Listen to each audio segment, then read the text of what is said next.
You just tuned it in. Global and worldwide. Hitting you on the one with no delay. Because it's the fighter's voice.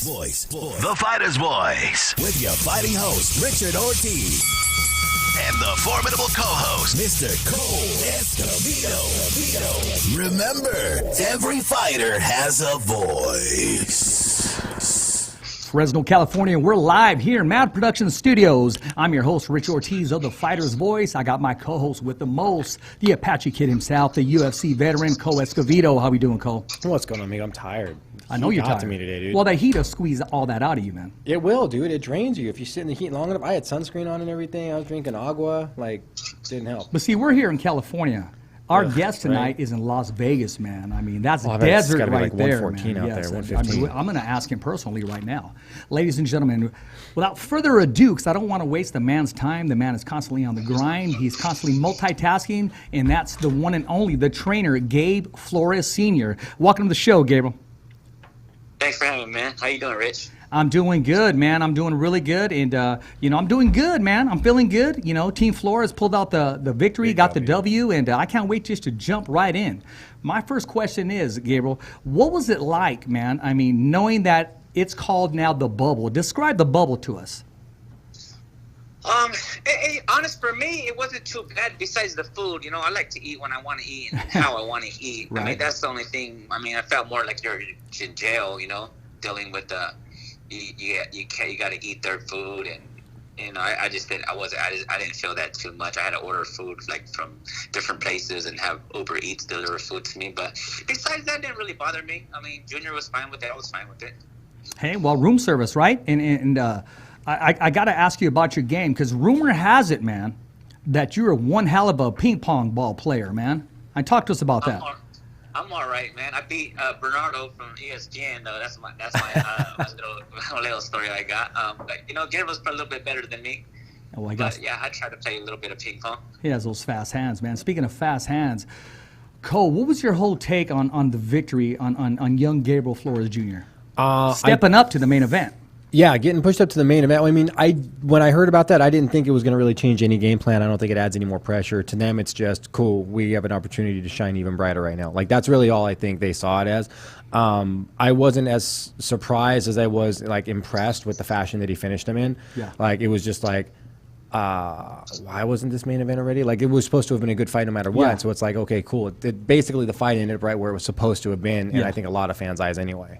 Yeah. What'd you think about the hand speed? Because I was talking to Senior off camera about his hand speed, man, and his footwork. Don't blink kind of hand speed. Exactly. Like, that's what people were talking about before. They were like, oh, exactly. It's so fast. And I'm like, well, yeah, I know he's fast. I say, but like, that's fast as he was. It's not that it was fast. It was accurate and fast. That's a better description of it, because when you're fast, you can miss here and there. But when you're fast and accurate, that's deadly. That's the timing was on point. Yeah, your timing was just, it seemed like everything was just, his shoulders moved at just the right time, and it just landed bam, bam, bam. So, Gabriel, did it change anything mentally, physically, spiritually once you got the notice and said, hey, we need you in the main event tonight? Are you available for this opportunity?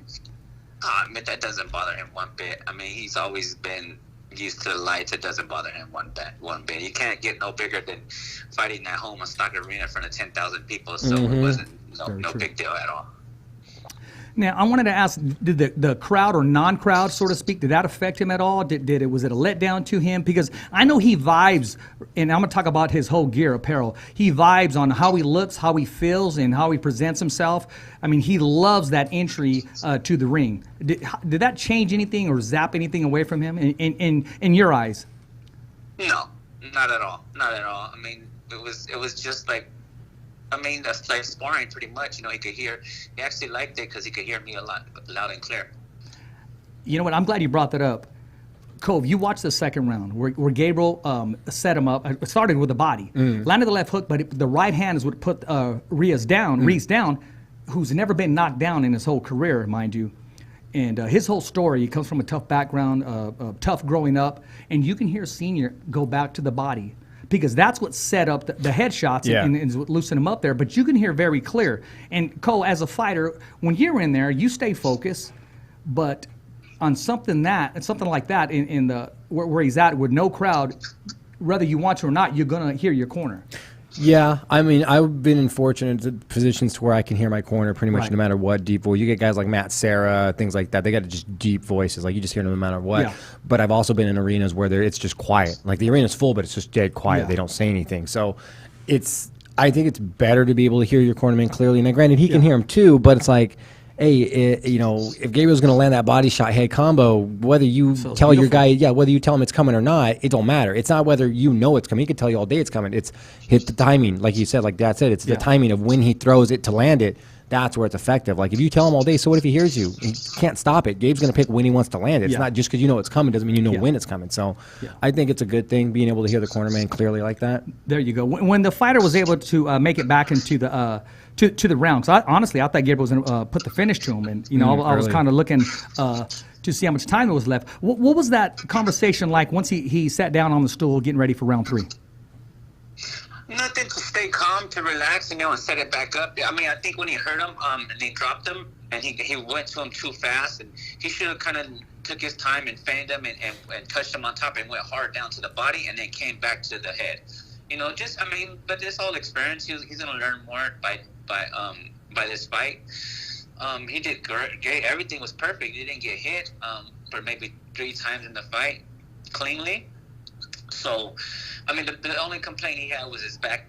His back. He had his back tightened up on him really bad after the fight. During the fight, but it was a little injury he had during sparring. But I didn't think it was that big of a deal until fight night. What advice, or how did you guys work through it? I'm sure he said, "Hey, Pops, I'm kind of stiff. My back's kind of stiffening." What advice did you give him? So this is me, Rich. You know how I am. You hurt your hand. I'm saying I don't care if you hurt your hand. Hit him with that damn hand and finish the fight, and we'll worry about it after the fight. Mm-hmm. At the end of the day, we have to win by any means necessary, and that's it. Well, hey, it's straight shooter, and as this fight was leading up, they did the comparison with the father and son tandem, and you were right up there with them. They had you right in the mix with from Danny Swift Garcia and his father to Tito Trinidad and his father. Knowing that you're put in that category, man, how does that make you feel as a trainer, as a father, and how does it make you feel exactly where Gabriel Flores Jr. is at in his career right now? Honestly, Rich, I don't really think about it. I don't put too much thought into it. I know what we're going to do. I know what I can do. I know what Junior can do. I got supreme confidence in my job and my ability. So, my personal opinion is my own personal opinion, you know what I'm saying? But I think we're going, up quick from here, Well, speaking of that, you brought this up right here, man, and because we got a small time frame, I'm going to jump right into it. Right now, the fighter's voice is going to put Gabriel Flores Sr. up against the ropes. These are questions that, as soon as I mention a name, I want your take and what you're feeling exactly once I mention that name. You ready, Gabriel? Go for it. Okay. First of all, what was your take as soon as you heard about Jamel Herring testing positive for the coronavirus? I didn't have a thought about it. It happens to the best of us. You never know. I'm not even sure how he got it with his. I'm sure. I just seen the interview. He's fine now, but I have no comment on it. It doesn't pertain to me or my team. Okay. Well, I should have said WBO super lightweight champion of the world, Jamel Herring. What comes to mind once I mention the name Felix Verdejo? That's a future fight, If Brad Goodman wants to make that fight, we can make that fight happen. We have no problem with it. We're ready. There you are. And you got to remember, these are the names that are coming forward. These are from the fans, the followers, and the supporters. Right. What goes through your minds once you hear this name as a possible opponent? Used to be in your stable, and that's Al Thibodeau and Andy Vincent's. Andy, we don't really think about him. I wish him all the luck in the world, but he's not even on our radar. We're looking for Herring. We're looking for Alacran. We're looking for those titles. We're the type of people we go up, not down. Well, that's fair enough. So if you don't get that call for the world title, will you be interested in taking on the WBC Continental America Super Featherweight champion, and that's Albert Bell? Does that fight interest you? 100% we'll take on Albert Bell, no problem. The belt collection is No what they're doing right now. If Brad Goodman calls in and says that's the fight, then the fight, we'll take it, no problem. We ain't worried about nobody at 130. Nobody at all, you know. I mean, it's no disrespect to nobody, but Junior's ability, you only seen probably 60% of him. He's getting better, getting older, he's getting stronger. Like I told you, and in every fight, you'll see something different. You know, Gabriel, what's kind of ironic is because I have conversations with you all the time, and we get to, I mean, we talk about different things, and I'm when I'm on the show, I'm kind of like in the middle. I want the whole fans to know what I know. And that is the talent and exactly where Gabriel Flores Jr. is heading in his career. I got to ask you this question. This came in from a fan. His name is Emilio Flores Jr. He said, please ask how sparring was with Emiliano Vargas, and how would you rate his skill level at his age? And he also said, keep up the good work. Little Emiliano Vargas is really good. He's a great talented kid. I think he's the best out of all the Vargas boys. Emiliano's really good. I like him. You know, he worked Junior low. He had fast feet, fast hands. It was good work. Good. And you know what? And that comes from that DNA's in that blood. Of course, Pops is Fernando Vargas, and two-time world champion. The kid, you know, you can tell the kid's having fun. He loves what he does. And that's what it takes to be a great fighter. You know, you have to love what you do. You know, you can't dread going to the gym. You have to want to go to the gym. You have to love to go to the gym. You have to want to learn. And all those things come together, you know. I mean, and you could see it in the little Emilio. Yeah, exactly, and it's starting to pay off. I follow him as well, and as far as and even the whole family, they're doing very well.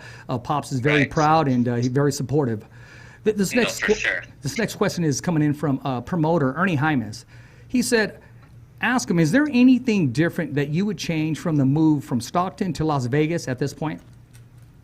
No, nothing at all. I did everything absolutely perfect at the perfect time, and I'm super satisfied of our decision.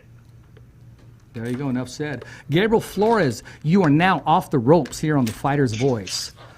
Cole, I know you got some questions for him. Go ahead and shoot away, my man. Yeah, real quick, Gabe. I know last time we had you on, you were mentioning the bigger picture for Junior and the scope and the grand scheme that you guys want to go in right now. Boxing and getting him on the train in the right direction is where you guys are focused on. Now with this win and the type of exposure jump that you guys got with this last fight, can you give us an idea at all about what maybe outside of boxing you're looking at for Junior as far as branding him and making him more than just a boxer, but kind of getting his brand into other markets? You know what? You're cutting out a little bit. Can you repeat that one more time? I mean, you want... So Sorry. Just outside of boxing, I know that after you guys, we were talking with you before the fight. Now after the fight's gone, and you can kind of look at a business scope. Is there anything that you're looking to get Junior involved in outside of boxing, as far as expanding his brand and where his potential to make money for his future is? Oh yeah, for sure, man. You know, I'm open to pretty much anything, but you know, I like. We talked about him doing acting. You know, that'll be great. You know, something like that. We got to get him in touch with Michael Palencia. Yeah, acting. I mean, I think that'll be good for him, and he has a lot of charisma, and he's pretty smart. Yeah, I was gonna say he already seems like he carries, like you said, the way he dresses. He already has like a presence when he enters a room, just based on how he dresses, and he's just always been that way. So I can see that kind of characteristic carrying over to, you know, potentially trying acting and stuff, because that'll translate to his own personality, and they'll just want him to act natural. That's kind of how they want, when they get a lot of fighters that transition over into TV of some kind, they want them to just be natural, just be who you are. Yeah. We'll direct you and stuff. So exactly. That'll translate for him. And I think that's the key, man. I think that's why Gabriel's going to be a superstar, because he is who he is. We are who we are. We're not trying to be nobody else. We're just being ourselves, you know. And you can see these other fighters, you know, some of them try to imitate, some of them try to copy, do the same, but it doesn't come up the same because it's not natural. It's not real. You know what I'm saying? It's not them. And you can tell in another person's body language too, big time. I mean, look at the upbringing we came through. I mean, we didn't choose to come up like this, but that's just what it is, and this is it. You know, this is who we are. It's the cards you were dealt, kind of thing. Like I said, it was a perfect storm. It's a perfect storm. It is. Talking about a perfect storm, Gabriel, I want to offer you this in case you didn't know. Our producer, our engineer, he's an acting coach. And he rubs elbows with the who's who. So whenever you want to put together a small film or what they call in Hollywood a reel, It's a little introduction of himself, showing his skill set, man. Next time you're in Fresno, California, let's make it worth your while. Stop over here at Mad Production Studios. Our man KP will take care of both you and Junior as far as those acting classes. Yeah, get some like a little bit of reel going, just to idea and see what he looks like on film and stuff, and how he talks and stuff. Yeah, that's not a bad idea actually. Yeah, for sure. I mean, he comes out pretty good in his interviews. He's a natural kid, you know. He doesn't try too hard. He's just, again, he's just himself, you know. Yeah, he just answers the questions. He just has the conversation. Yeah, he's pretty. Yeah, he does. And it's also a quick plug, man. And you know, and we can offer our services all the way around because every fighter has a voice, and so does Gabriel Flores Jr. You gotta hear it. When I was talking to you earlier, Gabriel, I had talked about you coming back on the show, doing that whole post fight, and your first thing was, "Hey, but Junior's in Stockton," and that kind of rang a bell with me. You guys made the move to Vegas, but I mean, that is a real person right there because he is true to his roots, true to his love, and true to his town of Stockton, California. Talk to us about that. Oh, bro, he loves Stockton, man. We love Stockton. I'm going back to in a couple of weeks. It's just I have some business to handle over here, but Junior, you know, he's not fighting right now. He's got 2 weeks off, so he's going to go chill with his friends, his family, you know. So yeah, we're always going to be back in Stockton. We're not fighting. We're in Stockton, you know, chilling. There you go. Cole, I know you love what you're hearing right now, especially coming from a father-son boxing relationship. When he says, okay, we're done boxing right now. Go take 2 weeks off, kind of chill, relax, collect yourself, go have some fun, have some me-self fight time. When you hear that, what goes through your mind knowing, okay, this is the right path, this is the right combination, this team works? Yeah, it's it just goes to reinstill the fact that he's making sure that he treats his son not just like a fighter. Like he's making sure he looks out for his own mental health as far as his son goes. Like fighters need breaks. There's a lot of mental stress. There's a lot of focus, brain matter commitment, and stuff like that. So he's got to remind him, hey, go take some time off. Go be Gabriel. Go hang out with your friends. Go see your girls or whatever. You know, go have fun. I know she said girls with an S. I don't know, man. I don't know. Maybe, you know, he dresses really fancy. The dude's got to have some swagger to him. I'm pretty sure he's got some charisma. So I mean, you know, but it reminds him to go and live. Remember, Gabriel's what, 20? Right? Yeah. Yeah, so he's only 20. So it's like, you got to remind him, hey, dude, go be 19, go be 20, go be 21. Like, you can only do it once. Yeah, exactly. Like, once that passes, it never comes. So he's reminding him to go and be a person as well. Like, boxing's great. It's going to build your future. It's going to set you on a course to success. But remember to go be a young man as well, which is good. It's that that father-son dynamic is where that plays out. And that's why it's going to work. Senior, I got to ask you this, man, and I'm one to detail. I am one to detail, but I'm going to go out on a limb right now. Those have to be the sickest boxing trunks that Gabriel has come out with to this day.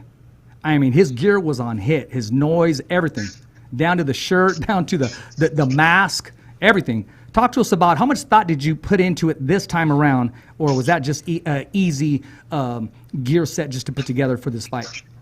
I mean, basically, that's our colors, man. We just play with our colors and our logos, man, you know. That's it. I mean, shit, the next one's going to be even better. It's already getting in production right now, you know what I'm saying? So, no, it's just us, Rich. Like I'm saying, that's just us. That who run it shit, that's me, you know what I'm saying? I said that shit, you know. Everything, our logo. I mean, shout out to Fit Warrior, FTWRbrand.com. Go get your gear. You know what I'm saying? They're the best in the game. And my boy Fernando, we work together very closely when it comes to the gear and the logos. So, what else can I say? You know, that's just us. And I'm real particular. I'm real picky about my stuff. So obviously it's going to be dope. I like it. I like the way the font is on it too. It's real nice. And I want to go back to what your boy said about the mental stress and the camps. He's 1,000% correct. Like there's a lot of mental stress besides physical stress. You know, you know me. I'm kind of rough in there. I talk a lot of shit. You know, during training, I push him really hard. But you know, that's my son. I do it for his best interest. But look at him. He don't get hit. You know what I'm saying? And this is a dangerous sport, man. Like, you know, you've seen the fights and you see what happens, man. You know, just takes one. Hey, they're not paying us to go to the hospital or get beat up, bro. We're not doing that shit. You know what I'm saying? So we're doing our job and we're trying to get this check and go home. Hit, don't get hit. That's the name of the game now. That's right. It is. But don't get me wrong. Gabriel wants to close the show. He wanted to close the show. He said his back tightened up, you know, and that's it. But I promise you this, dude. I mean, he's getting those titles. And I'm saying titles, not one. He's in it, but like about 4, 5, 6 of them. You know what I'm saying? Collect them all up. Eventually, they got to give you your own organization at that point. Yeah, exactly. Right. Exactly. And then the confidence comes from people asking, you guys are cocky or come. No, I bust my ass. I bust my ass. Junior busted his ass. You know what I'm saying? We work hard. We move to Vegas. We sacrifice. People don't see what we do behind closed doors. I mean, they see all the jewelry. They see the clothes. They see the flash. They see the, me eating big ass steaks. You know what I'm saying? But I'm on the phone 24/7 negotiating. I'm talking to these sponsors. I'm politicking. I'm talking to Top Rank. I'm doing his outfits. It's dude. I'm busy, but I'm busting my ass working. So yeah, we deserve what we get. And instead of people paying attention and talking shit and hating on us, they should concentrate on their own camp and their own brand. Yeah, even instead of hating, just be like, hey, how'd you do this? Like, what did you do when you came across this? Like, why hate? Like, if they're doing well, to be like, nah, I'm not gonna tell you. I'll tell you. Hit me up. I'll tell you.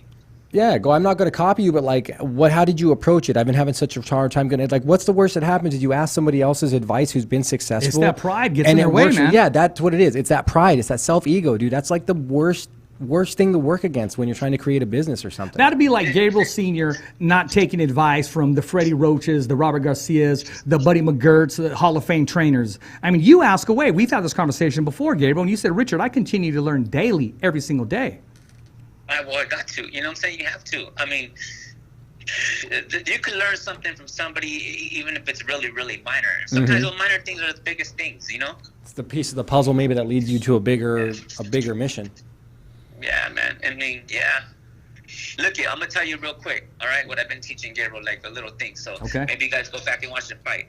So when Gabriel's moving and the guy comes in, Gabriel turns him. But when he turns him, he uses more physicality, like where he shoves him into the ropes and jumps on him. Momentum. So he turns him and kind of like, almost like a karate move. It's weird, like he will shove you. Like he'll turn you, use your weight against you and shove you, and he'll jump on you.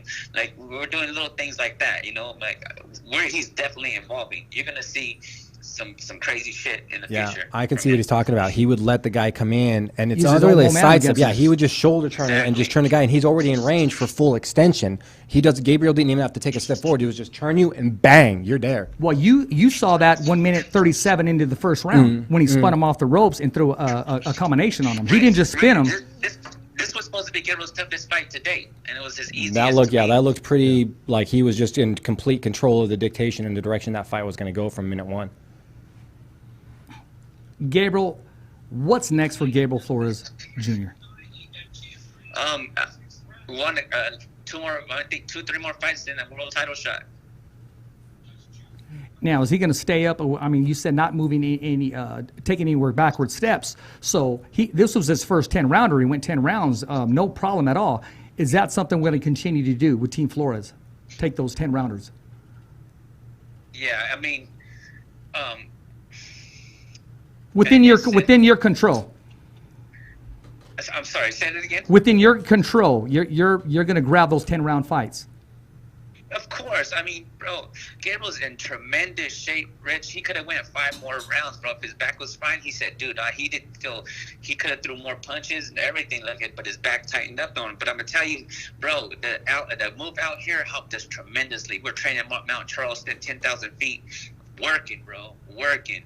So this is the beginning. This is the beginning of the new Gabe Flores Jr. Dude, I'm telling you, it's going to be ridiculous. And when he fights for that title, mark my words, it's not going to be a good fight. He's going to beat the dog shit out of that boy. I don't know who it is, but whoever it is, it's going to be bad. Hey, man, you heard it from the man himself. I got to ask you this, man. How was the new member of Team Flores? What was his assessment? What was his take on Gabriel Flores' victory? Jay loved it. He was happy, man. He was smiling from ear to ear, bro. He was happy. He was like, damn, that Mexican can fight. You know what I'm saying? You know what? That's one thing I forgot to add. Not only was he the first to sign, he was the first Mexican-American to be signed by Jay Prince, correct? That's correct. How did that conversation go, Gabriel? I mean, give us some more information. Was he just saying, like, man, I mean, this kid is – I know he smiled. What was that conversation like?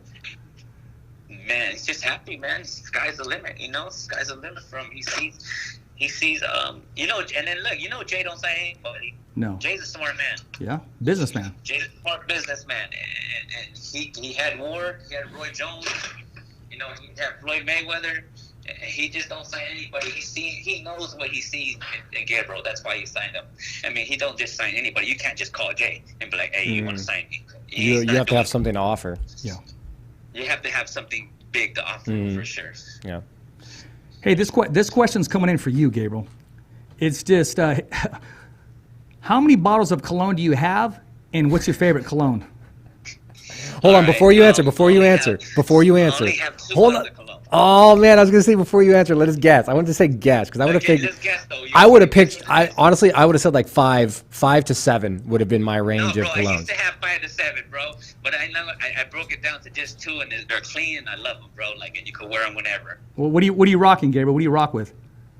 I like that Eternity, that old school Eternity. That's right. Yep. That's Calvin Klein. Calvin Klein, yeah. And then what else? And then the Geo, the yeah, you can't go wrong with that. Yeah, that's killing it right there. Fancy scents for fancy clothes, man. You got to have the scent to go with the look. No, well, let me tell you a quick story right now because I know we got to let him go. I always see Gabriel in gear. I was with the hat. One time I see this guy in a sports jacket, no hat. I've never seen Gabriel Flores without his hat, senior, ever before. I walked by him maybe once, maybe twice. And then I recognized him, and I'm thinking, oh, this dude probably thinks I shined him on, man, or I dogged him out. I go, hey, bro. And then I went up to you. Remember, Gabriel, where was it, Tachi Palace? It was somebody. I said, bro, I didn't even recognize you. Yeah, I remember you saying that, yeah. I mean, when I'm in my sports attire, my boxing shit, I always have a hat, you know what I'm saying? But when I have to suit up, you know what I'm saying, put on my blazer and my nice shit, you know what I'm saying, then I just got to get a cut and clean up. You said right now you're going to pick up a special someone from the airport, man, and it's like every time we call you, you're getting ready for dinner, man. What's on the menu tonight? I don't know. We're going to go to Del Fresco's here in Las Vegas, man. I love that spot. Try that, Del Fresco's, man. It's a spot in Las Vegas. It's awesome.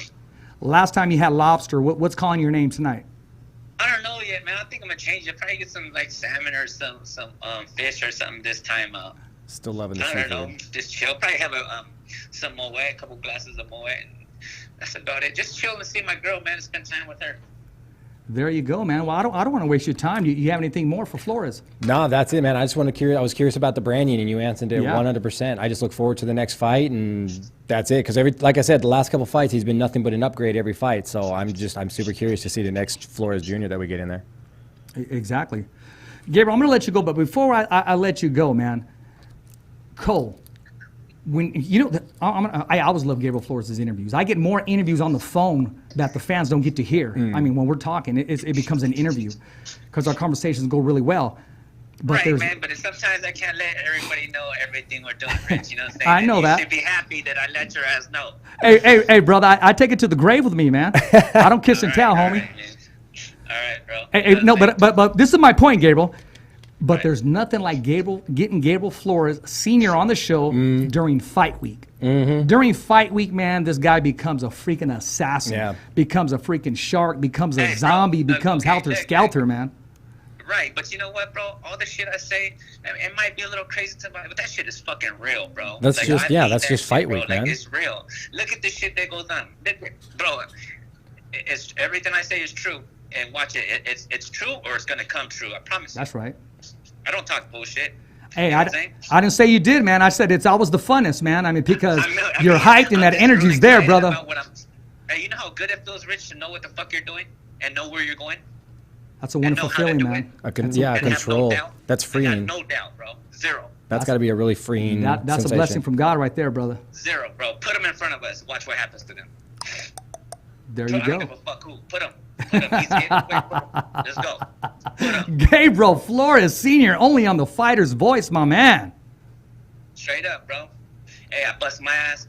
Junior busts his ass. You know what I'm saying? I just got done running in 108-degree weather right now. You know what I'm saying? Just so I could keep up with Junior. Gross. That's right. No, I've been watching you. You're doing the jump rope and you're doing different things. 4 miles. Beanie up. What's That's up? Gross. Like, you know what I'm saying? I'm ready too. God damn it. You know what I'm saying? The beanie was rocking and everything? Hell yeah, bro. Like, hey, man, we hitting mitts. I get tired of this shit, Rich. If I don't run, I get tired. I don't hit mitts like I don't stand in front and hit mitts. I move my legs. I feint. I press them. I back up. I go forward. I go sideways. I do a lot of shit, bro. Hey, man, when my knee gets better, man, I want you to hold the mitts for me. You can give me a little boxing lesson. Try and be like 3 minutes. You'll get tired, Rich. Well, I'll make sure I go 3.5 minutes, man. I'm gonna make Gabriel. I'm gonna make sure I go longer than freaking sex, okay? Gabriel, I'm gonna keep it real. I'm gonna make sure we go longer than sex. How's that? What? You said 3 minutes, man. I want to make sure I go longer than that. Come on now. Oh, you got to, bro. You got to. Your fucking wife will leave you. Oh, man. There you go. Gabe Flores Sr. talking shit, but it's good. You know what? I wouldn't have it any other way, Escovedo, because that is real. That's who he is, and that's who we have on the show. Yeah, that's what we want. Hey, man. No bullshitters. No. Hey, congratulations to my boy from Bakersfield right now that just beat Rolando Vargas. Oh, Caveman? Caveman beat him, right? Yeah, that's what's up. I actually I called this fight about maybe, I want to say 3 months ago, ring announcing in Bakersfield. And yeah, he pulled it out. Did he get a stoppage or a victory, or what was it? I was talking to Daniel last night. He busted him up pretty good. Good. It was 58-56. I was talking to Daniel. Okay. He called me when the fight was made, and he called me last night, man, and I wished him well. And you know what I'm saying? Good, man. He's supposed to do. He stood behind the jab, went to the body, paid off. Yeah, we were just talking about him before I got to the show because I'm recording it. So when I get home, I can watch it. Was Repo Rick in there? Was he jumping in the ring? Fuck your Repo Rick. Yeah, he was there. No, he wasn't jumping around. No. Nah, not this time, huh? Hey, well, I'm going to let you go. I want you to enjoy your evening. But what do you have for all the fans, the followers, and everybody that supports Team Flores? Man, thank you guys. Appreciate you guys, man.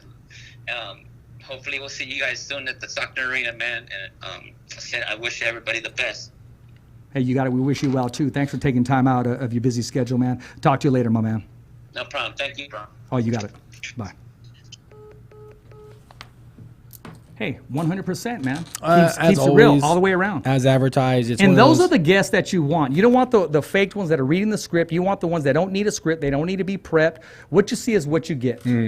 Yeah, I mean, cool, because it doesn't leave any room for like I said, bullshit. Like, who wants to be around that, man? What's the point? But they do definitely have a direction they're going in. They have a real direction. He kept it real even while he's talking to us. He's watching the fight. Yeah, and I'm glad he updated because I wanted to find out who won. And you sure enough. Yeah, but that's like learning a baseball game when you've got a DVR at home. Oh yeah. It's like, who won the World Series? Shit. Yeah, shut up. Yeah, why would you tell me? But it's all good. He was just proud for his boy because he just reached out to him. Yeah, exactly. When you have a fighter reach out to you, there's respect, there's reverence, and you want to trust him. Exactly. You want to share the celebration, kind of. So. You know, talking about corner, man, talking about decisions, talking about taking a fighter's career in your own hands, man. I got to talk to you about this weekend UFC. There was a certain trainer that was giving advice to his fighter not to protect himself, not to slip the jab, not to go in for the kill, but to continue to fight when the fighter said repeatedly, I don't want to continue. What's your take on that, man? Update us, those that don't know what's going on. So over the week you had a fighter, Rajkamp, it's not his first fight. I think it might have been his debut for the UFC, though. At least for the UFC was his debut. 5 days notice, to my understanding. He took the fight on short notice, which... I mean, it's at the end of the day, guys, it's really not that big of a deal taking fights on short notice. I mean, at this level, you should be ready for a phone call at any time. Like, you should always be, even if it's not the UFC, LFA could call, Bellator could call, anybody could call. King of the Cage could call, Gladiator Channel. I mean, there's a plethora of organizations that call and say, hey, we need a replacement this weekend. Are you down to make some money and get a fight on your ranking? Yeah. You should always be able to say yes. The only time you should say no is because you're either injured and can't take the fight, and even then I know some guys that would say, yeah, I'll take the fuck fight anyway. Or B, you already have a fight scheduled. What questions do you ask? Do you ask, what's the weight limit and how much time I got and how much money am I getting? What weight class and what's the purse? Those are really the only two main questions. It's like, I don't really care who it is. It's what's the weight class you want it at, and then what's the purse? Okay, now who's the opponent? Okay, I want this for that opponent then. If it's going to be that opponent, then how about we do this? You offered 5, let's make it 7. Split in the middle, 65. Or 5 and 5. Yeah, something like that. Like, let's, you want to do like 4 and 4. Well, for that opponent, let's do 5 and 5. Or meet me in the middle somewhere. Cool. Explain to the viewers, the fans, the followers exactly what 5 and 5 is. So 5 and 5, guys. For those of you that, if boxing does something very different, they have set purses that they split. But with the MMA, majority of the time, you'll have $5,000. 5 and 5 is like $5,000 to show up, make weight. At the very least, just show up and make weight. And if the fight gets canceled for some reason, you still showed up and made weight. But then if you show up and make weight, fight and lose, you're guaranteed like a set amount of money. And most organizations, they double that with a win. Right. Like your contract will be 5 and 5, 5,000 to show, 5,000 more to win. The problem I have with that, and we'll circle, don't worry guys, we're going to circle back around to the corner question. The problem I have with that though is that I find it as a disincentive to put on a show. Now, if somebody said, look, you're going to make 10 grand if you win 5 and 5, I would be more willing as a promoter to go, look, you're going to win 10 grand, but here's the deal. You're going to get 3 and 7. Oh, okay. Or 2 and 8. Yeah. Like, I'm going to pay you kind of like training cost and manager cost and gym costs and shit like that. I'm pretty much going to give you just to show up and fight what it costs you to get ready for the fight. But if you want a juicy payday, you want another $6 or $7 grand, win the fucking fight. Yeah. I think there should be that, and I think something we did before, Christian Printup, I think, did this. I'll have to go and ask Christian, but I'm like 99% sure that Christian started this with the PFC when he took over, Palace Fighting Championships. You could, the day of weigh-ins, you could put on this little chart they gave you to fill out and sign. How do you think you'll win? Do you think you'll win by sub, decision, TKO? And there was like 3 slots, and you could pick them. And I think maybe not decision, but I think it was TKO or sub. Yeah. And if you picked one of those and you won that way, you would get an extra bonus. So if you kind of like Conor McGregor calling his shot. Yeah, like you're Babe Ruth in it. Yeah. But they'll pay you extra if you Babe Ruth it and then do that. And it happens. So if you pick a knockout but you sub the guy, you get the win, but you don't get the bonus. Yeah. But if you pick sub and you sub the guy, you're going to get the win purse, and a bonus check on top of that. So that's something I think that needs to come back. Afromowitz, Dana, Ed over at LFA. I don't care who wants to use it, but that is an idea that I know wasn't really like coined, like Christian didn't really like. I don't know if Christian trademarked that idea or not, but that's something that should be fun, because here's the thing. If you set aside a little bit of extra money to promote, it's like you're going to have guys that are going to go for finishes. Like the fight of the night bonuses is good, but why not just let everybody pick it, and if you nail it, you win. If not, then you save money as a promoter. Yeah. Like if you have a whole fucking night of decisions, I'm not giving out fucking bonuses. No. Maybe I'll pick a fight that was just a war, just an absolute war, and we'll give those guys a little bonus because they put on a show. But when you have a card full of decisions, nobody went to put on a show. It's like, why are you giving out bonuses? That's a great incentive too. So, but to come back to your corner question, it wasn't his first rodeo. It was his first with the UFC. But at the same time, the guy's got multiple fights. He's got a record on it. You know, he's not a losing fighter. So I'd be super curious as to what made him feel this was the stage to quit on. Because as a corner man, I'd be like, bro, are you sure? Because are you sure you want to quit on TV, he took bro? A pretty good combination when he got back to the corner, but yet he had those that time to reset and mentally. Now, Cole, when you hear that, do you think he quit during that round, or he said, I don't want to continue once he hit the stool? I think that's what I wanted to ask. I think he might have gotten rung a little harder than any of us realized with that last combo maybe, and realized I'm going to get my ass kicked really bad right now. Like sometimes you just fight a guy. Like some of us will come across a guy where like, well, I'm probably going to get my ass kicked, but it's like, fuck it, I showed up. It's payday. Yeah. There's always a chance I can win. I'm going to go out there and try to win. Like I didn't show up to lose, but this might really fucking this might be about to suck. So when you get cracked like that really good and he didn't finish you and you got to go back to your corner, some guys are just like, maybe it broke him mentally. He was just like, I'm going to get the shit kicked out of me right now if I go back out there. Like this guy's out striking me. I can't bring him down. But what do you do at that point? You don't want to quit in the fight. You don't want to just like give him an arm or let him knock the shit out of you. Nobody wants to do that. So when you tell your cornerman, I'm done, call it. Like if I heard my guy tell me I'm done, call it, I'd be like, what's wrong? Are you injured? What's wrong? Did you break something? No, I'm done. What do you mean you're done? Like I would argue with him for a sec, but I'd be like, dude, we got 1 minute to sort this out. What's the problem? What's wrong? I'm done. I can't beat this guy. I'm done. Are you sure? You want to quit on national TV, bro? Like I would put him on the spot and be like, you're not going to live this down, dude. Everyone's going to you're going to hear about this for the next year if you quit on the stool. I would make sure it was very clear the scenario he was setting themselves up for, man or woman fighter. They're setting themselves up for. Here's a $1 million question. Would you send him out? If my fighter said I'm done. Would you send him out knowing you had the towel in your hand?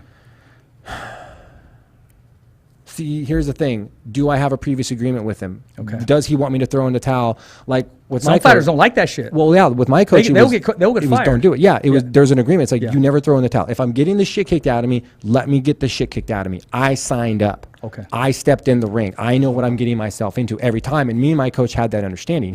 I knew what I was getting into every time. So throwing in the towel wasn't an option. But at the same time, if I told him I'm done, bro, call it. Mm-hmm. He would probably say okay. But at the same time, if a fighter asked me that, I don't know, because here's the thing. I don't know. If I knew that the guy shouldn't be quitting, some guys you could just be like, okay, cool, bro, I understand. But if there's a guy that's like, dude, you could beat this guy. What the fuck are you doing? Because you know your fighter. Exactly. I know my guy. It's like, dude, no, push through. And if he still said no, I do it. I'd be like, okay, cool. The ref's right there. You're done. Tell him you're done. The ref's about to ask you, are you ready? When you get off to school, if you want done, then you tell the ref. Yeah. Like at the end of the day, if that guy wanted out that bad, if Roshkov wanted out of that fight that bad, all he had to do was keep his fucking mouth shut. And when the ref goes, are you ready? No. Yeah. The ref, it's going to throw the ref off. The ref's going to go, wait, what? Are you ready? No. Time. Wave it off. Are you done? Are you quitting? Yeah, I'm done. Cool. Fight's over. versus I understand it, but at the same time, I don't think it's fair to tell your cornerman, I want to quit. Like, you're putting them in a very, very rough spot. And that's what a lot of people don't understand is his whole job is to get you ready for the fight. Even if that wasn't the main cornerman for training purposes, for that fight at that moment, that's your cornerman. His whole job is to tell you what was wrong in that last round, and what works, what didn't. Guide you. Exactly. Coach you. Get motivate you ready. Motivate you, yeah. So when you ask him, I want to quit, dude, their first instinct is to be like, no, fuck it, shake it off, let's go. You got this guy. Like, you're asking them to be like, you're right, you got the shit kicked out of you. When in reality, maybe they would. I'd be like, yeah, dude, you just got fucking wrong. Shake it off, pull your fucking panties up and get ready for round 2. Here's why you got caught. Let's not put ourselves in that position. But at the same time, I'm a different person, man. Like, some guys might be like, yeah, he asked me to quit, I'm not going to put him at risk. If he's done, he's done. I might just be like, dude, you need to keep going. If you want to quit, there's the ref. He's going to ask you if you're ready. You just say no. I'm not going to throw in the towel for you. I refuse to allow you to quit. And that would be a case-to-case scenario. But it's a bad spot to put your cornerman in, and that's rough. That's rough. You know what? The media experts were very opinionated without giving this cornerman the opportunity to speak his mind, to do even a small investigation. I mean, he was crucified before he even left the building. Yeah, and that's your armchair quarterback syndrome. You have a lot of people like. That's why I love it when I see that what's his name, AJ or whatever from ESPN. He does a lot of commentating on MMA. Oh yeah, Stephen Smith. Yeah, Stephen A. Smith. Stephen A. Smith or whatever. When that guy talks about MMA and dude, it makes my fucking brain hurt when I hear that guy talk about MMA because he doesn't know what the fuck he's talking about. You don't, dude. You don't. The shit that I've heard come out of your mouth, like, it's just that you don't know. He doesn't know MMA. He knows basketball really well. He knows, like, stick to the sports that you have committed. You've committed yourself to learning. You've committed yourself to knowing everything. It's like he puts on boxing gloves and does some shit in like a GB3, and all of a sudden he's like the commentator that can the anchorman that can like fight. It's like, no, you fucking can't. Stop. Stick to what you already know, and that you're it's one of those stay in your lane type things. Yeah, exactly. Like, stay in your lane. Like, and at the same time, they might have just threw him into it too. We have to consider that variable when speaking on Mr. Smith, because we do know he is vastly articulate and educated when it comes to the other sports. Okay, I will say this, but he is a badass. He can handle himself on the mic. Big time. When it comes to that, yes, but it's like you don't see me talking about boxing. You don't see me talking about baseball. You don't see me talking about basketball, football, soccer. What? Because I don't fucking know what I'm talking about. But I've spent 10 plus years within one industry, one sport. Well, I give you more credit than your boxing than you let everybody know. I've tried to learn more. He's a fighter, and you are. It's just making that transition. They kind of go hand in hand. So, but like common in a lot of areas. Some of the stuff I hear people say, it's armchair quarterback stuff, and it's like, and I even saw some MMA guys crucifying it because they're like, dude, how could you let him? He told you he's done. So that's where the variable comes in. We don't know what their dynamic was. Without knowing what those two guys, as a cornerman and a fighter's dynamic. I've seen guys bring in cornermen that weren't even at their camp. Yeah. But they're like, I've done it before. Bob Cook, I've done it before from AKA. Dude wasn't even part of my training camp. But Bob would be there that night. Me and my coach would say, hey, would you mind doubling with us with this fight? Dude, he never say no. He never said no, never asked for a penny. He was there. He was down because we had a good relationship. Bob liked me, and I respected Bob. But there's nothing like a cornerman that knows you, and that's his fighter. That's my cornerman. And that's right, exactly. We don't know their dynamic. Like, later I'd find out they're like, yeah, dude wasn't even at the camp. The cornerman's barely there. But I don't know. I think it was Drysdale was the cornerman, so I don't know what their dynamic was. And it's hard to judge it or gauge it at all.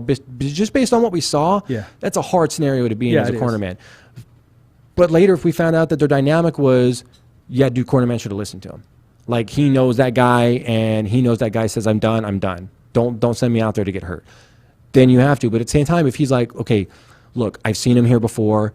We push him back out there, and he pushes through, and he hits his wall, and he goes, and he's a fucking beast. We had a guy on our team before that if you dropped him, we used to call him our Burrow, Patrick Murphy. Dude was a fucking beast. If you dropped him. He wasn't shit till he got dropped. Yeah. If you didn't finish him when you dropped him, we don't even need a corner anymore. This fucking fight's over. He's going to fuck you up. Like, it was that kind of thing. Like, you would drop him and he would wake up. And if you didn't finish him, oh, man, did you have a problem on your hands? Because the dude kicked like a mule.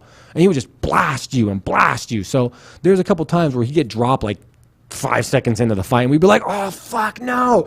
And he would get up and we'd be like, oh, dude, Pat, you scared us. Okay, fight's over. And then he would just proceed on to rock the dude. Weather the storm. So there's guys like that. Like, if Pat in between rounds was like, I'm done. Don't send me back out there. I'm done. Probably let him quit. because that dude knows himself. We would trust him to know enough about himself. So like I said, it's hard without knowing that dynamic that those two fighters had. So to look out on a glass house syndrome, all these people that are supposedly he shouldn't have done this, he should have did. So how are we going to know? Until I hear what their individual dynamic was with each other, I'll never be able to fully judge it. And I won't even judge it now. I would just say that's a hard spot to put your cornerman in. You know what? I still call it prejudgment only because it's not even 5 minutes into any type of investigation or a thorough report. Their mind's already made up. Yeah, you got to give it the time. You got to say, hey, I haven't heard from him yet. Like, I don't even know what they're investigating him for. Like, what? Well, not investigating. I mean, give him the opportunity to speak. Something. To him to say, hey, nobody knows my fighter like I do. We have an agreement. I get paid to do this. He told me to push him beyond, and I know my fighter. Yeah, he had a lot for all left. we know, they had an agreement before where he's like, anytime he asked me to quit, he told me to ignore him. Yeah. And just push him through it, and he'll break. Or we don't. And the guy's just, I'm done, and the cornerman should have. Yeah. The dynamic we find out is that he should have loaned, and he should have listened, and he was just putting him at risk by doing it. But at the end of the day, remember, at the end of the day, if you don't want to fight, and the ref asks you, are you ready? You can still say no, regardless of what that cornerman did or didn't do that you asked. Dude, at the end of the day, the ref's going to ask you, are you ready? No. You fucking look with no. Shake your head. No, I'm not. The ref will go, what's up? Are you ready? Are we doing this? It's time to go. No? Okay, that's it. Fight's off. Like, I've seen so many times they call it in between rounds. There's no difference in that last moment. Well, he took it in his own hands when he was asked to want to continue. He said no. Yeah. So when it was his turn to have that opportunity, he took it in his own hands and he said because the no. ref or the cornerman or the doctor or somebody I believe it was the doctor or somebody started listening in and going, what are you saying? Like, one of the officials, I believe. Yeah, well, can you not see what's wrong? And he was just like, I'm done.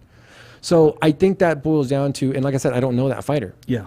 5-day notice is 5-day notice. Maybe he bit off more than he can chew, taking a UFC debut on 5-day notice. I don't know. Well, it was 1 round apiece going into that third round.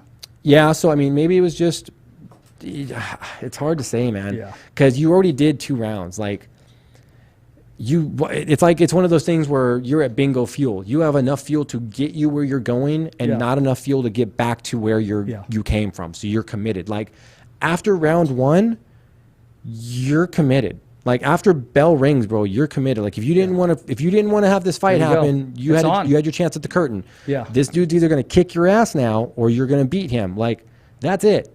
It's once you start a gunfight, you can't stop a gunfight. Once the bullets start flying, it ends when someone gets shot. Like, that's just how it is. One of you is walking out the winner. Do you want to walk out the winner because you won, or do you want to walk out the loser because you quit? Like, and I've seen guys quit mid-fight too, but they just let you kick their ass. I've seen it happen. Like, dude, that guy just broke. They gave up already. They give up. They just want to finish the fight. Yeah, and they look for a way out. They go down. They just start covering up. They know the ref will stop the fight. Like, I've seen it. There's ways out. But at the end of the day, that's, like I said, at the end of the day, without knowing their dynamic, those two, it's hard to say whether or not the cornerman was right or wrong. And at the end of the day, who gives a shit? You're watching it on TV. Who cares whether you think it's right or wrong or not? All these people giving the guy shit like, oh, he should have. Yeah, it's hard because that's the UFC. This wasn't your first rodeo. Right. Like, this wasn't your first fight This wasn't your first fight ever. Like, you should have been ready for this fight. Again, I'd have to know why he quit. Yeah. I'd have to hear it in his own words why he quit. What made him stop? And he might say, dude, that guy fucked me up at the end of that last round. Well, let's hear it from him, man. Reach out to him. Let's get him on the show. Let's do that. I'll have to do that. I probably get no response. But I'll have to do that just because I want to hear, which he's probably been asked 1,000,000 times. Yeah. But I just want to hear, go between that dynamic, now that you see everybody coming down on his cornerman, do you think that's warranted? Do you feel I want to see what's going to happen his next fight if he still has the same cornerman. That's what I want to know. I'd be curious to see if he'll even have a next UFC fight. That's what I'd be more curious about. Oh, well, if not, then he'll go somewhere else. And he may go here. He may be ready in August. Because in August, Combate Americas is making its return with no audience, no crowd, nobody in the building. August 28th, Combate Americas is coming to Miami for a closed show. Florida, yeah. Florida, Arizona. Yeah, Florida, Mike Arizona. Efromowitz, man. Campbell making it happen. Well, yeah, at this point now, every organization is going to be bouncing to, well, I take that back. Any organization that can afford to do a no-ticket gate show. There's a lot that cannot. Yeah, exactly. In a lot, they just got to roll that dice. You want to stay relevant, man. Like, you want to stay right in the mix. I don't think I've seen a Bellator show really announced yet. No, I haven't. So it's like, I don't think Scott Croker and them, I don't think the numbers work for them. I think they looked at the numbers and go, our strength is in ticket gate sales because we don't have a TV deal really. Not a consistency one. So so it's like we kind of have to have a gate to do it. So They might not. UFC, on the other hand, their strength have been gate, but they've always made stupid numbers off their stream as well. So it's they're just going. They have money. I don't want to say to burn, but they're the Disneyland of the Ferris wheel. I don't think they have money of the amusement park. Money to burn. I think it's more of a sense of they have money to risk. They have money to take those chances, and that's it's why. Working for but them. that's why they're doing it, not because they have. It's weird to say it. It's not because they have the money. They're doing it because they have the money to burn. If they don't do shows, they're just wasting dollars every day. They're burning dollars every day with all the staff that they have, all the crew, all the fighters that are rostered. Like some guys have contracts where it's like, I'm guaranteed a fight every X amount of months. Yeah. And my pay scale goes up accordingly. But every 4 months, you have to at least offer me a fight. What I will say, and it's going on as we speak, is Top Rank Boxing. They've been active every Tuesday, every Thursday, and every Saturday. I mean, they're just, hey, as soon as we got the green light, they're rocking and rolling. They're keeping their guys on the roster very active. Got to keep them paid. Yeah. And like Dana said, you're going to find out who wants to get paid and who doesn't. Like right now, who wants to fight? Anybody who's turning down a fight, I'm telling you right now, with any promotion, if a promoter asks you to fight right now and you say no for any fucking reason other than you have a fight already contracted with someone, your name is going to go from list A to list B, and it's going to stay on list B, and that list B is going to be when we really need someone list. You're no longer going to be the initial phone call. It's going to be like, hey, do you want to fight next week? Everyone fell through. You're not going to be the Chael or the Cowboy Cerrone. Yeah, you're not going to be the first. Never turns down a fight. Never going to be the first. Yeah, and Cerrone would never turn down a fight. He'd be like, yeah, I'll fight him, blah, blah, blah. By the way, who are we talking about? Yeah. And that's how it should be. Fighters are fighters. Yeah. The only time it matters who you're fighting is when it should come to a negotiation. They should offer you a fight? Yes. Okay, now, who is it and what money are we talking? I will already take the fight, but we need to make sure the money's right. Like, you're never going to turn down a fight. No. You know, like I had a manager that negotiated my 3-fight contract for the UFC, and then that was not. I want to say that was it, but that was pretty much the end of his need. Not his need as far as the negotiations went. Because once you negotiate those 3, there's no need for negotiations until those 3 fights are over. Yeah. From there, it was just they called me. Like Sean Shelby would call me directly. Joe Silva, they called directly. Like, hey, do you want to fight so and so? They were calling and offering a fight. I have a 3-fight contract with them. You're offering me work. I don't get paid unless I work. Yes, I will take the fight. I don't care when it is. Yeah, exactly. Exactly. Then the next time they call you, when's the next fight? Yes. Like you don't say no. Like the only time you say no to a fight is because you already have a fight, or if there's something particularly wrong with the way that fight pans out for you, where you're like, fighting him does nothing for me. Yeah. I would love to fight for you, but here's my concern. Beating him doesn't do anything for me. Is there some kind of incentive here? Oh, yeah, well, we're gonna have you off contract for this fight. It's last minute. You're doing us a favor. This will be an off contract fight. And we'll pay you like 12-12, where your next fight was only gonna be like 10-10. So your potential to earn an extra $4,000 or something. You know what I mean? Where it's like, or at the same time they'd be like, you want the fucking fight or not? Yeah. Right now it's the same thing. Dana White and Joe Silva and all those guys that are in charge of all that stuff, or whoever's in charge of it now. I'm not sure if Joe's the matchmaker now. But right now, boxing and MMA doesn't have a long time for long negotiations, man. True. You're going to take the fight or you're not. True. And, I mean, with them being the only sports on, with the exception of the baseball announcement and some NASCAR, like, they're the only sports on. Like Dana said, we're the only one doing sports. Like, their streaming numbers have to obviously be disgruntledly through the roof, because they're going to be skewed, because the only thing to do is no live. But they have so much money to burn that they need to start putting out content, because they're losing money by not putting out content. You know who we need to get back on? I mean, we've had Mike from once on the show early with this whole coronavirus. He didn't have too many answers. He didn't know exactly what was going to be the next date. Either myself or you, we need to reach out to him, get him on the show, maybe possibly next week, and talk to him about that Miami show. The landscape's looking in Florida. Exactly. I mean, it's going to be, they're following everyone's blueprint at this point. I want to see what they're doing different, or what they're doing, or why they waited so long, and why did they choose Miami, and well, you got to main event. You got to remember, as what I would consider not A level, like UFC and Bellator, they can afford to implement a game plan and see if it works. You get other organizations that maybe they can't afford to make the mistake, so they got to wait. Exactly, waiting is part of their strategy. Yeah, they got to see what works and what doesn't. Like with the boxing, one team ended up testing positive. Well, at what point did they? What measures were taken? How would you handle it? I'm glad you brought that up. We have one who's very true to the fighter's voice. He's a world champ. We brought him up earlier. We were talking to Gabe Flores Sr. That's WBO junior lightweight champion of the world. Jamal Herring. He tested positive for coronavirus. You know, our prayers are with him and his family. Spoke to him. He's in good spirits. He actually had his fight rescheduled, so everything's on course for him to continue his boxing career. So a lot of times I don't know, so I don't want to comment too much of that about it, but a lot of people, they'll test positive, they'll test again in less than 24 hours and it's negative.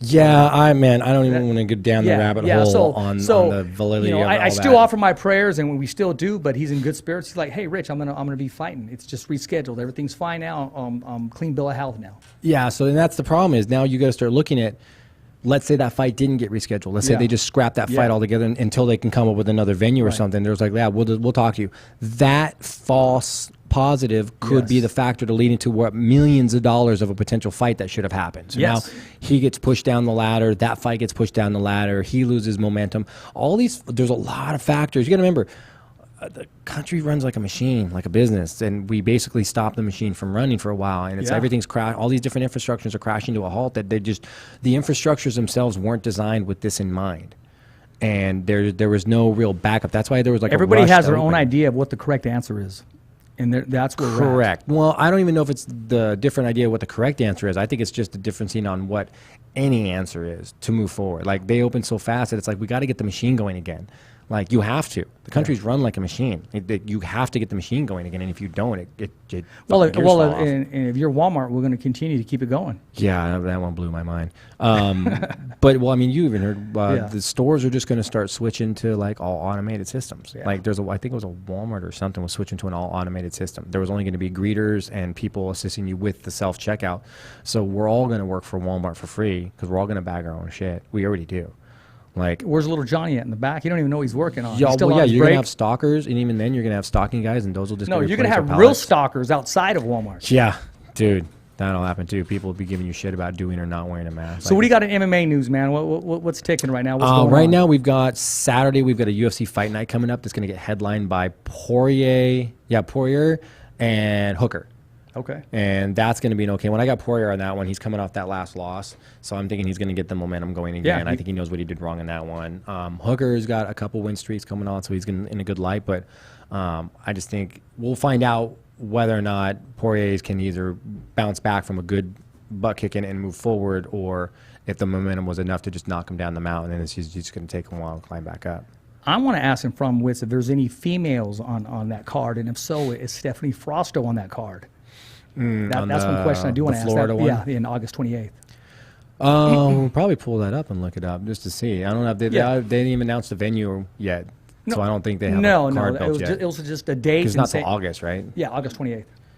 Yeah, I would imagine they'll focus. You got to remember, so now where you hold your fights, who you put on your card, again, when you're not the UFC, you're not Bellator, things like that, you don't have as big of deep pockets as a lot of people assume promoters have. So you got to remember, you're going to probably see a lot of Midwest to East Coast fighters. You're going to see a lot of Florida fighters. You're going to see a lot of, New York. I don't want to call them scabs, okay? I don't want to do that at all. So don't get me wrong. These guys, because of this virus, it is giving the blue collar, the guy that has never been on TV ever, the opportunity to shine. Yeah. And to have that opportunity where people can, I think if a fighter gets the opportunity, he's never had it before, he's going to walk away with either a promotion deal, a manager, or a callback. Well, yeah, and that's why Dana's like, right now, he said in both MMA, in boxing. Yeah, if any promoter gives you the opportunity to fight right now, you're going to be on a much that larger... has never had the opportunity, that have never... I mean, we have fighters that fight tonight for Top Rank. They're not under contract with Top Rank. Top Rank asked them to fight, and they're like, heck yeah. So we need content. On national TV, absolutely. Yeah. And it is going to be, it's going to be the who's who of who wants to fight right now, and they are going to be on a larger exposed scale, which is going to be shocking to some, and some it's just going to be, they've been waiting for that. Like, it's like, wow, I don't have to have 4 or 5 more fights to get that level of exposure right now. Yeah. I'm going to go out there and put on a show right now, and in one fight, I can go from here to here. Yeah. Just based on my fan base exposure and my growth. Because remember, promoters will be like, what's his Instagram followers? It's like, they want to know, like, how many Instagram followers do they have? That's the name of the game. Help us out in any way possible, man. Help yourself out. Yeah, like the promoters at the end of the day want to worry about how can you get our logo out there? How can you expand and build our promotion? How can you make us more money? The sooner you realize that that's all you are is, I mean, at the sake of sounding demeaning anyone. You're kind of prostituting yourself out as a fighter. You're internet sensation, man. Yeah, you're given the opportunity to make lots of money by doing something people would consider it easy, but doing something a lot of people would consider easy, a lot of people would consider hard, and a lot of people aren't willing to do. Yeah. You're willing to do that for large sums of money and put yourself at risk, but at the same time, you're making pennies compared to what you're making the promoter. I mean, pennies. So, and people compare the UFC and stuff like, oh, UFC guys are only making a percentage of what the gate is and stuff, the gates, this and that. Yeah, but if you look at the UFC gates and numbers and stuff and compare them to what boxing pulls in, when boxing is pulling in like $900 million for an event, well, yeah, of course they can afford to pay the headline guys a $300 million purse that they'll split however they want. It's crazy. It's like they're making hand over fist, plus they're making money off the vendors, off the TV advertising. Like all these things make them all this money. So you have to be able to bring up something that says, here's how I can make you more money. So there, in turn, you can give me a little bit of that back. Well, of course, and it's a great investment. They're going to invest in something where they're going to get their money back. Yeah. Speaking of good investment, tomorrow, ladies and gentlemen, we have with us the man, the myth, the legend himself, legendary trainer. Nothing but dogs show up in this gym, and that's Robert Garcia from Robert Garcia's Boxing Academy. He's enjoying us live here at the Fighter's Voice, the only voice that matters. We're going to be talking about his stable, because his stable, he has fighters from Top Rank Boxing, PVC, Golden Boy, and plus they're putting together their own show at the end of this month. I believe it's in Texas, Garcia's Boxing Promotions, and they're keeping their fighters active. That stable is active. Other fighters aren't just training. They all got fights coming up. Robert Garcia is very busy. Actually, he was going to come on today. He's coming on tomorrow because he's in Las Vegas right now, Top Rank Boxing, but he's enjoying the Fighter's Voice tomorrow, talk about how his stable's active, how his son is... his career is growing as a trainer, and also they got a pretty nifty podcast they got coming out themselves. Oh, nice. Too. Yeah, very, very well. I think I see you posted something. Yeah, I did. I posted something like that. that. Garcia. It was called Garcia something. Yeah, Robert Garcia's Boxing Academy. And it'd be good. We get another perspective of the dad-son dynamic and how that career is going. I want to bring the son on as soon as we can. He is a boxing trainer, but he is a big UFC fan. Oh, cool. And I want to have him on the show, man. I know you guys can just we can talk shop. Yeah, exactly, nice. all day long. See how his perspective Jose of Aldo UFC. go down to Robert Garcia's Boxing Academy and work on his hands there. Oh, good. Then then they got a good understanding of what the high-level MMA scene is like and what the fighters are looking from them for. There's actually some footage, some content, and I know we got to go real quick. Of Aldo down there? No, of all those down there. And everybody knew this was going to take place, but the fighter's spinning and moving around, and Aldo just has howled in the middle of the fight, just dips him. And the fighter's like, what the? And everybody's laughing, like, what? But Aldo's kind of just... Jose knew he was going to do it. Yeah, Jose knew he was going to do it. Tapped him on the butt like, hey, man, it's all good. They told me to do it, man, You knew it was coming. Yeah. And he was like, whoa, and he was just like, he was more embarrassed than hurt. Well, yeah, because you got to remember, boxing stance isn't built for sprawl. No. It's just not. It's built for power. It's built for twist. I got to find that footage, man. Oh, yeah, I'd love to see that. Yeah, we're going to have to post that, man. Anything we have, man, before we cut? Just remember, guys, UFC Fight Night this weekend. We also had an announcement for Ferguson and Gaethje. That's something to start looking forward down the road, is that fight. They announced the possibility of that. And nothing new from McGregor. Nothing new on his retirement scene. Nothing new from the ropes on that. So we'll see how long that lasts. Cole, I hope I don't overstep my boundaries right here. I want to take this time, and I want to let you know that you personally, in the MMA world, lost somebody very close, and let's give them their respect, man. If you have something to say about your corner, man, and my condolences, my man. I mean, there's lots of guys that I've been talking to lately about that. It's hard. It's a weird scenario. Losing someone close is a hard thing in general, but then with Pop, it was a very unique scenario. I mean, we've worked together, we've trained together, we've been in bar fights together. Just wanted to honor his name on the show. Yeah, no, Pop was a good man, and he's definitely good. I mean, the MMA community as a whole, from low-level circuit to high-level circuit, all know who he was. And there are lots of fighters have come across his path, and he's come across their path and built relationships. So it's one of those moments where it's really unfortunate for people to realize how many people someone's life is touched in such a positive manner, and they just don't realize it until you're gone sometimes. Exactly. And that's just how it is. People don't realize that you've touched their lives at some point. So it's just, for the example, I mean, it's just like two out of those 4 people are gone.